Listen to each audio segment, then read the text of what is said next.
Makoto Misumi, the king of misfortune, continued his journey in the parallel world created by the goddess. Several months had passed since his arrival, and he was exploring the path of commerce to make a living. Accompanied by his large family, he headed towards the academic city of Rotsgard to open a new shop. The journey on foot was exhausting, but Shiki, his ex-lich servant, suggested avoiding teleportation circles to not attract the goddess's attention. Makoto was tired of the goddess's games that had already led him to battlefields. As Rotsgard approached, he sought an inn to rest. Meanwhile, the conversation shifted to a curry rice dish that Mio had prepared based on Makoto's memories. However, the dish contained unusual ingredients, such as a tender emerald. The servants discussed the edibility of minerals, and Ima, a mountain orc, expressed her opinion on the dish. Discussions continued about cooking, with comments on Makoto's culinary choices and reflections on the dietary peculiarities of different species in the parallel world. The blue meat he tastes elicits comments on its peculiar texture. Despite its appearance, the protagonist claims the dish is good. When asked if he speaks the common language, the protagonist explains that he can't due to the goddess. The conversation turns to the nature of the dish, identified as slime, and the character informs the protagonist that he posted a hunting request at the guild. However, the protagonist, as a merchant traveling from Tige to Rotsgard, declines the offer. After the meal, Makoto Misumi leaves a gold coin for payment, eliciting surprised reactions to the generosity. Passers-by negatively comment on the protagonist's appearance, referred to as a half-human, and he expresses discomfort with hostile glances despite his decision to no longer wear a mask. The scene then shifts to a public square where a discussion arises about an imminent attack by the Moon of the Castle, referred to as the title of a favorite song by one of the characters. The residents seek help, but the situation is delicate due to the high number of dangerous bandits. The residents despair over the situation and express frustration towards the goddess. A character addresses the protagonist and proposes accepting his hunting request if he offers a favorable price. As the protagonist leaves, a sudden confrontation breaks the calm. He realizes he's being followed by a group of mysterious individuals, fights with them, and gives them a scrape. The protagonist, identified as Kuzunoha, is approached by Lana, a resident of the village of Tapa. Lana asks if she can heal her friend, a werewolf named Eto, and expresses surprise that a half-human is helping them. Kuzunoha explains that, on paper, he is an Homo sapiens and allows Lana to heal Eto using his restorative powers. Lana explains that they are from the village of Tapa and reveals that the Moon of the Castle is attacking nearby villages, causing havoc and massacring the inhabitants. She also mentions the death of Berkeley, the strongest man in the village, and his wife.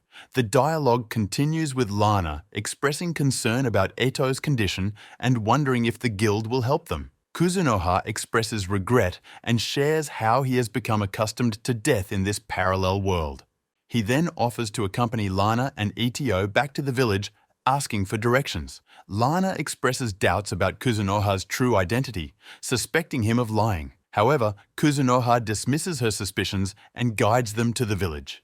Lana wishes to thank him, but Kuzunoha declines the invitation to enter the village, explaining that he only speaks the common language.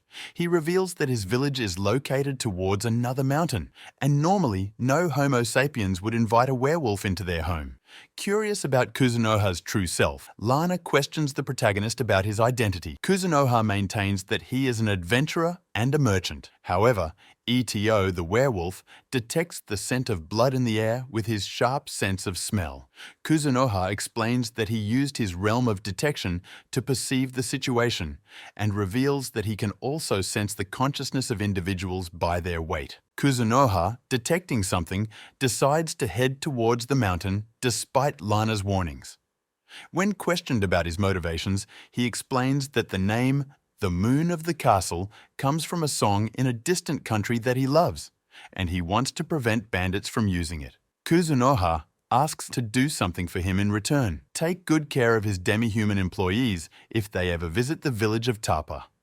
The scene then shifts to a tasting of dishes prepared by Mio, featuring various members of Makoto's family. Some express diverse reactions, while others face challenges related to cooking unusual ingredients.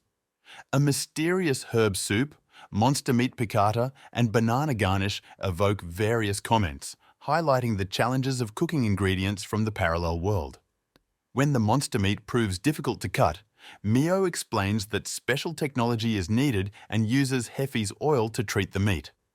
However, the use of industrial oil and grease elicits surprised and disgusted reactions among the tasters. Some members of Makoto's family defend their food preferences, emphasizing the differences in taste between species. Tomoe then proposes an idea: to travel the world to enhance Lime's discernment on the basics and ingredients of cooking.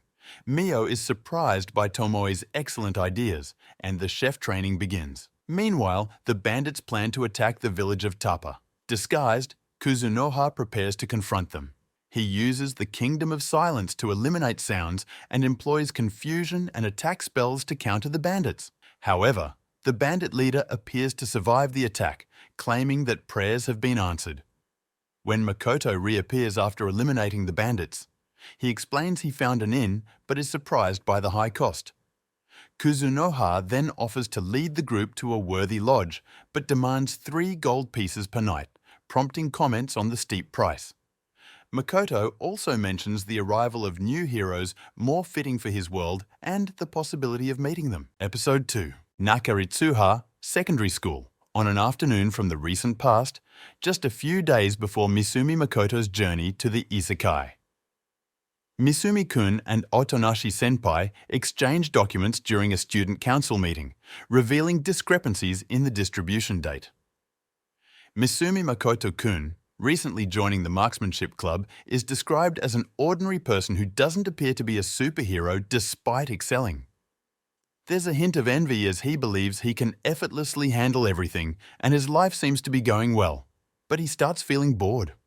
References to the second season emerge as they talk about the second night and the beautiful duo of heroes. A goddess from another world offers assistance to Otonashi Hibiki to protect her world from evil demons.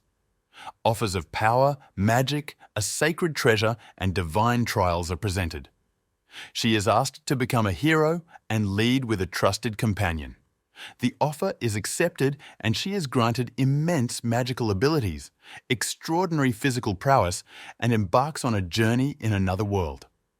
The story shifts to the kingdom of Lemia, where a divine message warns of a threat from evil demons. The goddess offers Otonashi Hibiki the chance to become a hero. Following the previous events, a new threat emerges in the area with the appearance of the Black Disaster Spider. The dialogue between the characters reveals their preparation to confront this monster that devours everything in its path. They request Chia-chan to provide an enhancement spell to assist them in this challenging confrontation. The abilities of the new monster are unveiled, showing that its attacks are heavy and its magic is ineffective. The team's attempts to counter the attacks are evident, and it becomes apparent that the monster unexpectedly regenerates itself.